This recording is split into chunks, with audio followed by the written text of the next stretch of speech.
Very good evening. Thanks for joining us here on Mirror Now. I am Afrida Rahman Ali, bringing you all the latest from the country and across the world at 7 p.m.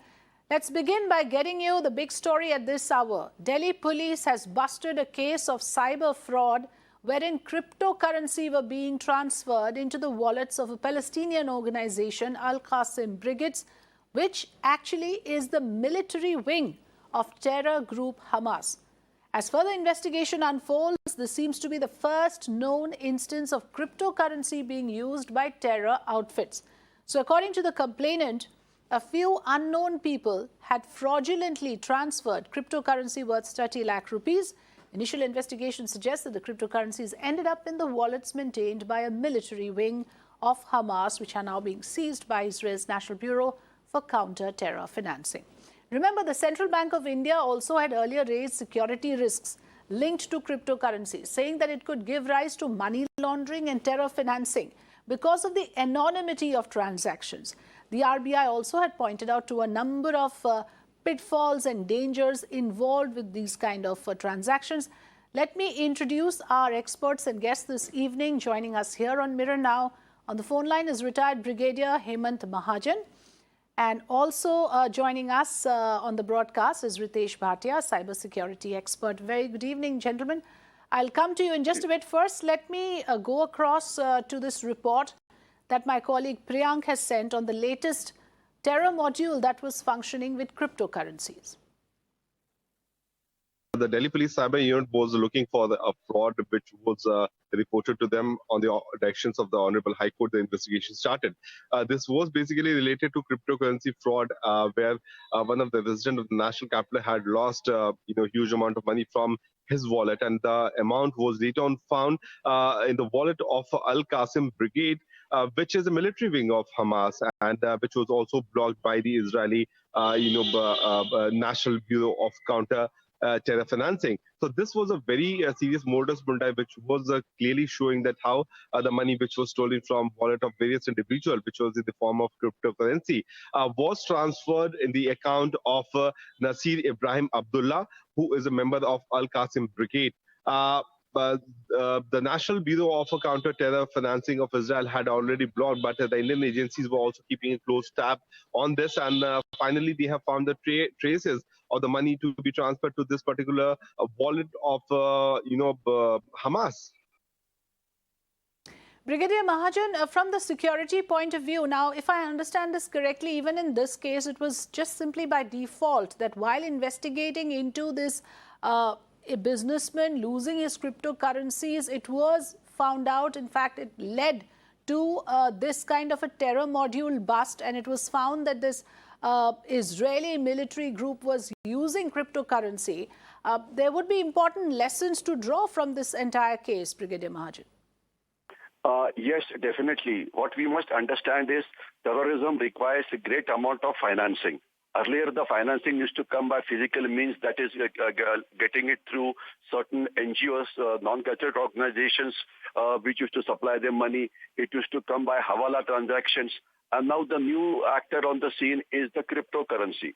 Yes. Cryptocurrency has been under discussion of the Indian experts for a long time, and it is very clear from that cryptocurrencies has many loose ends, and this currency can be used for crime and all other things. And now this particular kind of investigation in which we have caught cryptocurrency being used to transfer money into the account of a well-known terror organization clearly points out to the danger. So what we need to do is we need to learn lessons from there, because terror financing is a very important aspect if you have to continue with terrorism. So therefore, we have to go in for, let's say, very high quality of investigation, like the kind that Israel has, etc. We have to use certain front-end technologies like artificial intelligence, quantum computing, etc., to search for transactions which take place in the cyber world, and look for suspicious transactions which are going from place A to place B. Because what happens is cryptocurrency, since there are too many restrictions, it is not very well known as to what is the source of place from where the money is coming, to whom it is going. It is not regulated properly. Its use is been banned by a number of countries because of loose ends, etc. And the Indian government at this point of time is still looking at it as to how to control the use of cryptocurrency.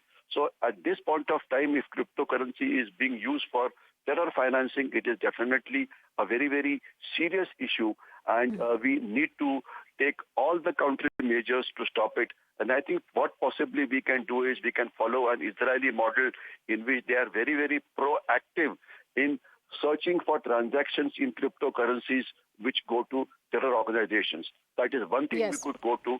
And then there are certain best practices which are followed in USA, etc., where they are constantly at war through their Department of Homeland Security.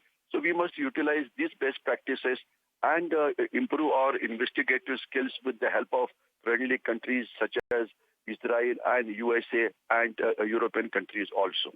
Yes, Ritesh Bhatia, for the sake of our viewers who are not exactly familiar how this works, as we understand it, cryptocurrency can be used like a global currency, and therein lies all the dangers, isn't it? Already this person who was investing in cryptocurrencies, his funds have landed up in the military wing of a terror organization. Now that just shows that this is an entire global sort of a network. Can any individual country have systems in place, or does it require an international sort of a regulation in this kind of an issue? Yeah, thank you, Afrida, for having me. I hope I'm loud and clear. Yes. Afrida, over here, what happens if you see the crypto works on the blockchain? You know, it works on the blockchain technology, and that is nothing that is specific to a particular one organization or one country. And and hence, what is really required is that all of these people come together. You know, there are think tanks, there are these researchers, and then there are these platforms. They need to come together to handle this particular thing, because as of now also, if you tell them that, look, because of this cryptocurrency a lot of terror financing can happen, money laundering can happen, they said, okay, look, it used to happen with cash also. Now that's not really a very convincing answer. You know, if it would happen with cash, it was not that easy, but this is very, very easy. Just hacking into some accounts, you know, and then taking the money to different wallets. From those different wallets, it has gone to the terror organization. Now, what we need to understand that this is just not that the money is going only and only to these terror organizations. Since past 1 year, from the last, I would say 1 to 2 years, there are so many crypto scams happening. I have victims who lost 4 crores. And so this 30 lakhs, like, you know, kind of sounds very less compared to somebody who's lost 4 crores, somebody who's lost like 70 lakhs. So here, the users also need to understand that the moment they have bought crypto, they need to put it into their hardware wallet and just don't put all eggs in one basket. And now again, when I was talking to you about the frauds, a lot of this money is also going to China. I'm sure even you must have received that, do you want to work from home? Amazon and Flipkart is requiring certain, people. The moment you enroll over there, you would see all your money. We have investigated this and we've been seeing this money even going to China. So the money is just not going only to China, it's also now going to the terror organizations. And I think till the government wakes up, and I hope they do fast, because they have left us in a limbo, what to do. And, you know, they say, okay, go ahead and buy it. But there is nobody to protect us. Till the government wakes up, what we really need to do is that all the customers, the investors, they need to understand how to secure their cryptos. And the best way is, please move on to the hardware wallets, or take it into some other wallet, which are called as like the cold wallets. These wallets are not connected to the internet. Yes, Ritesh Bhatia is giving us some important safeguards that you need to keep in mind if at all you're even thinking of investing in cryptocurrency. Brigadier Mahajan, one last question to you. Obviously, the government of India is aware about the pitfalls of this, yet we haven't heard of any concrete policy on cryptocurrency. We know that the RBI is very, vehemently opposed to the idea of allowing such a currency to operate in India. What are your thoughts on this? The reason why government of India has still not been able to formulate a policy on cryptocurrency is because the experts are divided on the use of cryptocurrency. Some feel that digital money is really very efficient way of transacting economic transactions. It makes them faster, etc. And the cost of borrowing is less, and they give you many advantages.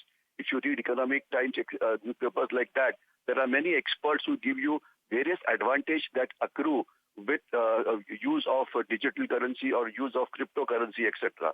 But the most important problem is, while there are advantages, there are very huge disadvantages also, like the one we saw in this particular case.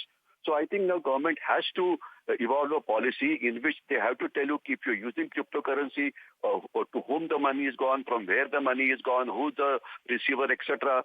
Some kind of a safeguard has to be put in, some kind of a check has to be put in, all the transactions has to pass through some kind of a central organization before which any transaction can take place in the cryptocurrency field, etc. So these are the policy matters which government has to discuss and come to conclusions fast.